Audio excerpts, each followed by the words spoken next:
Hey there, it's Chris from Good Roads, and I love these silly little squiddy games. We just hit Season 2 of Splatoon 3, the chill season, or chilly season?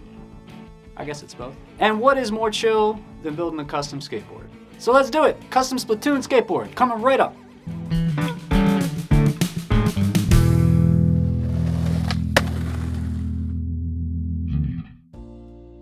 One of the things that's so fantastic about these games is how thorough the theming is.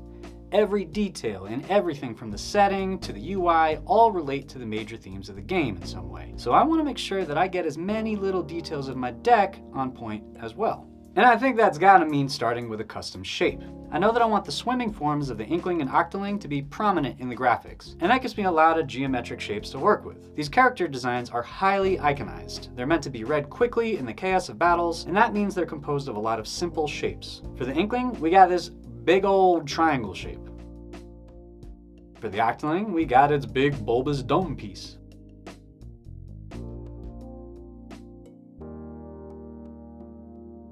So an easy place to go with our deck design would be a standard roundish tail with a pointed wedge nose.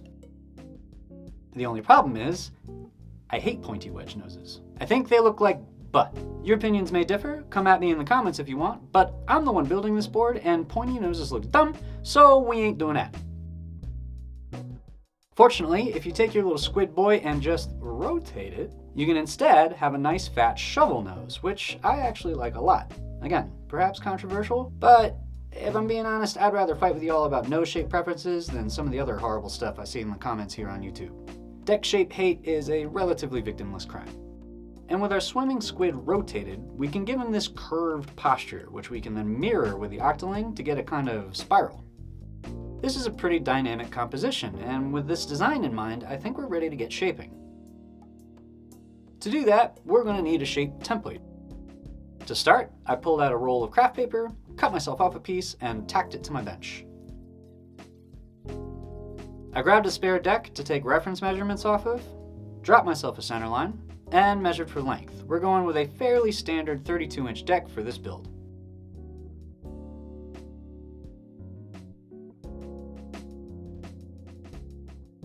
Next, I used a triangle to mark out the width of my shape. The template that I'm making is only going to be for half the deck, which will then mirror, so I only need half the width. And a 4 1/8 inch wide template will give me a hefty 8 1/4 inch wide deck. Next, I need to start laying out my shape. Now, I said I wanted a shovel nose, but a truly square nose shape would be pretty strange and not super useful. Instead, I'm going to have it taper from the pocket of the deck right by the bolt holes. And instead of straight lines, I'm going to make sure everything has some nice, subtle curvature going on.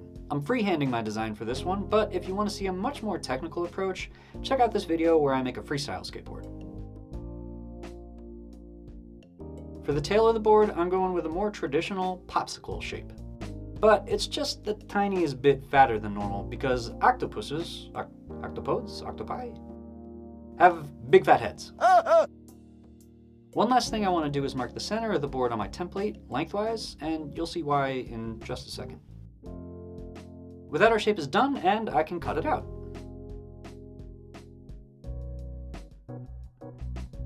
But obviously, skateboards aren't made of paper, and this right here is what I'm going to be making my custom splat deck from. This is a blank that I pressed with my 3D printed mold set. If you want to see what that's all about, check out this vid right here, where I'm testing the mold for the first time. It's a standard 7-ply rock maple layup with 5 long grain plies and 2 cross grain plies, and I pressed it months ago, so it's had more than enough time to post cure. It's gonna be solid as a brick. In order to use the template that I just made, I'm gonna need a center line on my blank, but I don't have one. You can measure between the bolt holes to get a center point, but it turns out I already have a tool that does a really good job of this. My Scarab bolt hole drilling guides. I sell these guides at the shop over at goodroadscollective.com. Normally you use them by sighting the center line through the guide and then using it to drill your bolt holes. But I just recently figured out that you can use it in reverse, too. If you lock the guide into existing bolt holes with the locking pin and sight down the drilling guides to make sure everything's lined up, you can then just trace the center line using the center guide in the guide. And it works every time. And it's super easy. Next, I'm going to run that center line the full length of the blank.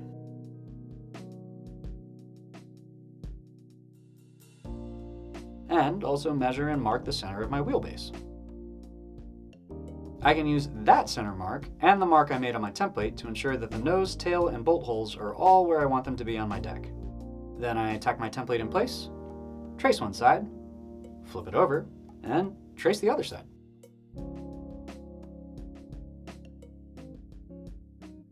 And I think that shape is looking great. Not bad for freehand. It's almost like I've made a deck or two in my day. So next we gotta cut it out.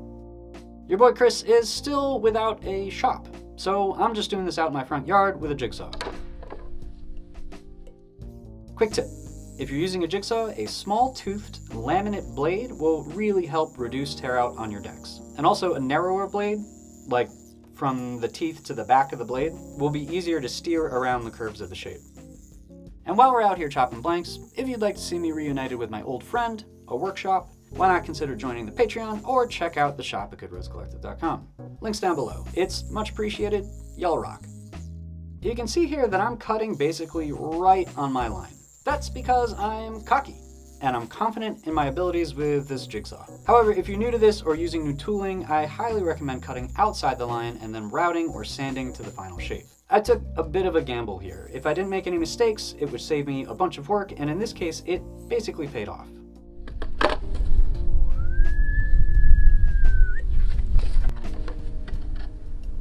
It's actually like really nice and straight.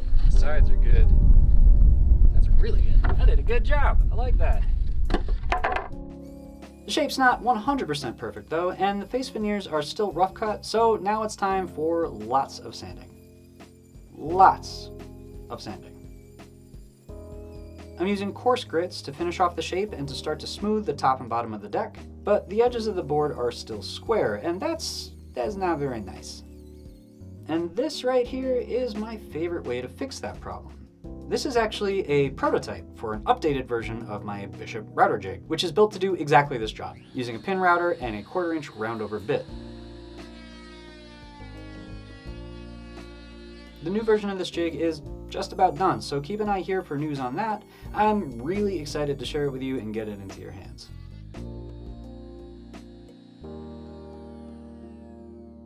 But it helps to remember that this step is another rough cutting step. Think of it as quick bulk stock removal. The rails still need a bit of refining to make them nice and smooth to the touch.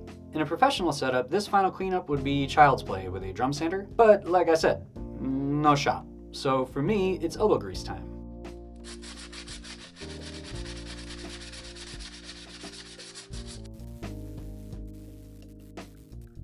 Once again, I started coarse and worked my way up the grits until everything looked smooth and felt good.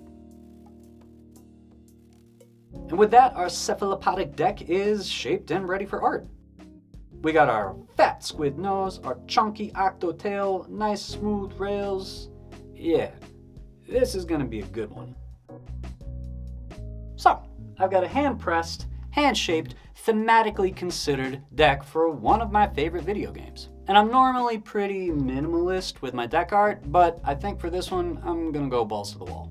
And that's exactly what we're gonna be doing in the next episode. So if you wanna see that and plenty of other DIY board sport stuff, just go ahead and subscribe. If you're interested in these sort of pop culture media reference projects, if you'd like to see more of them, let me know because I'm having a lot of fun doing it. I've got some ideas for other ones that I would really like to tackle. And another fun aspect of it is you guys could tell me what kind of themed deck you want me to make. I think it could just be a fun way to add some variety and add to the list of projects here on the channel. But that's gonna be it for this one. Coming at you in 2 weeks with the art. And yeah, I love having you along for the ride. And until next time, I'll see you soon.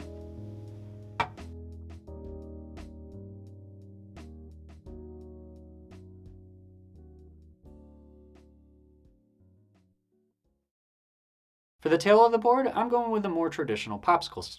Ooh, that's a bit of a tongue twister. For the tail of the board, I'm going with a more traditional popsicle shape. Popsicle skate. Popsicle. Yes, it would be very bad for you.